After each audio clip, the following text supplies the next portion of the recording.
They called me selfish. My mother cried. My father said I had abandoned the family. My younger brother stood behind them with his head down, pretending to feel guilty. But nobody in that room knew the truth. The business they were begging me to save had once been mine. And the money they desperately needed was the same money they stole from my future. 5 years earlier they chose their favorite child. Today, they were about to discover the cost of that decision. My name is Mason Carter.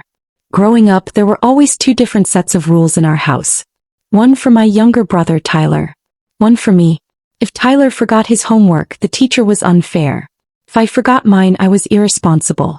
If Tyler broke something, it was an accident. If I made the smallest mistake, I heard about it for weeks.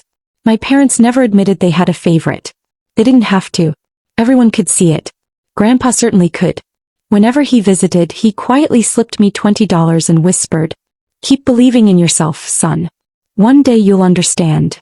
At the time, I didn't know what he meant. School was my escape. I worked every evening at a grocery store, saved every paycheck, and earned excellent grades. My dream was simple. Study engineering. Build things that mattered. When I received an acceptance letter from one of the best universities in the state, I couldn't stop smiling. The tuition wasn't cheap. But my parents had been telling me for years that they were saving for my education. Dad even showed me the account statements every birthday. "Don't worry," he'd always say. "Your future is covered." I believed him. Until 2 weeks before enrollment. Dad called me into the living room. Mom wouldn't even look at me. Tyler sat silently on the couch. Dad cleared his throat. "We need to talk." Something felt wrong. "The college fund." He paused. "It's gone." I laughed.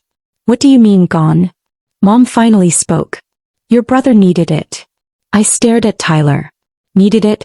Dad continued. "His restaurant was about to fail. He would have lost everything."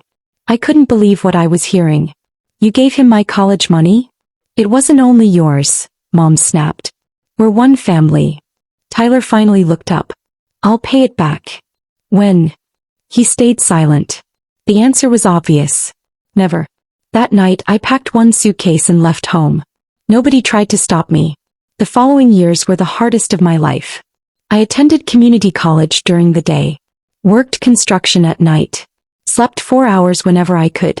Sometimes I ate instant noodles for an entire week because I couldn't afford anything else. I struggled. Social media showed Tyler driving luxury cars, taking vacations, opening a second restaurant. My parents proudly shared every success. Not once did they ask how I was doing. Eventually, I earned my engineering degree without their help. A small technology company hired me. I worked harder than anyone else. Within 5 years, I wasn't just an employee. I owned part of the company. Life finally felt stable. Then one rainy Tuesday, someone knocked on my office door. I opened it. Standing there were my parents. They looked older, more tired. Behind them stood Tyler. His expensive clothes were gone. The confidence had disappeared from his face. Dad forced a smile. "Can we talk?" I already knew why they had come. Because I'd seen the news that morning. Tyler's restaurant chain had filed for bankruptcy. I invited them into my office. No one spoke for nearly a minute. The silence was heavier than anger. Finally, Dad cleared his throat. "Mason, Tyler made some mistakes." I looked at Tyler. He couldn't even meet my eyes. Mom reached across the table. "We're family." Those 2 words almost made me laugh. Family. The same word they used when they emptied my college fund. The same word they forgot while I worked construction until midnight just to pay tuition. Dad slid a folder across the table. Inside were financial statements. Tyler didn't own one failing restaurant anymore. He owed banks, suppliers, and private investors nearly $4.8 million. "If we don't pay within 30 days, Dad whispered, "they'll take everything." I closed the folder. "I'm sorry to hear that." Mom frowned.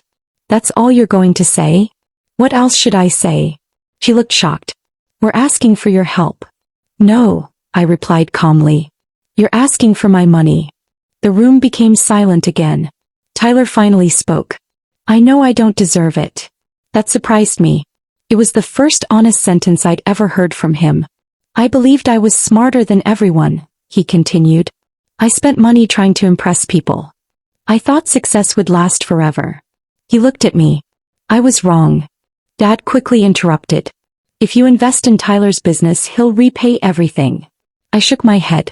There isn't a business left. Dad's shoulders dropped. He knew I was right. As they prepared to leave, Tyler quietly placed an old envelope on my desk.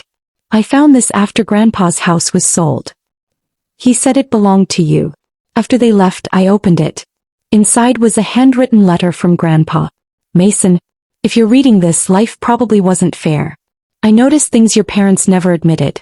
They always expected you to survive without help because they believed you were stronger. That wasn't fair to you. So I made my own plan. Never tell anyone until you're ready. Love, Grandpa. Tucked behind the letter was a small key, along with the address of a local credit union. The next morning, curiosity led me there. The manager smiled the moment he saw the key. We've been waiting many years. He opened an old safety deposit box. Inside were investment certificates, property deeds, and a trust document. Grandpa had quietly invested in a small manufacturing company 20 years earlier. Over time, those shares had grown beyond anyone's imagination. Current value, just over $18 million. I sat speechless. Grandpa hadn't left me money because my parents failed me. He had simply refused to let my future depend on their decisions. A week later, my parents returned.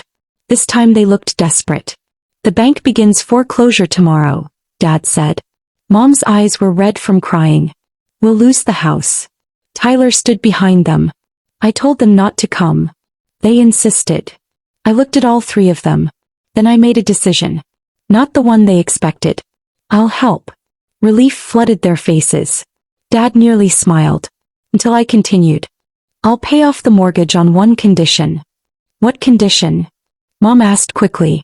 You transfer ownership of the house into your own retirement trust. Dad looked confused. No loans. No gifts to Tyler. No refinancing. No borrowing against it.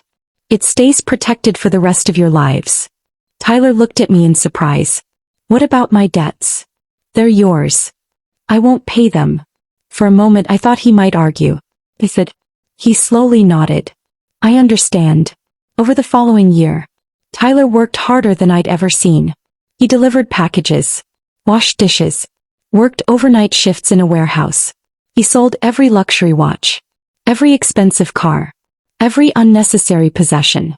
For the first time, he earned money instead of spending it. One afternoon he visited my office again. Not to ask for anything, just to hand me a cashier's check.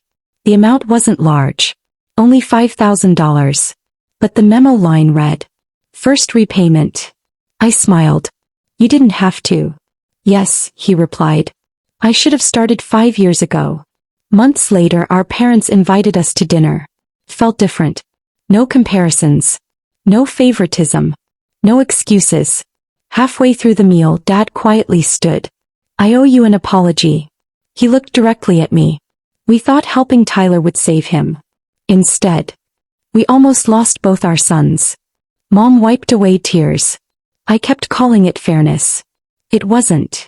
It was favoritism. No one spoke for several seconds. Then Tyler reached into his pocket. He placed an old photograph on the table. It showed the four of us years earlier smiling in front of a tiny restaurant.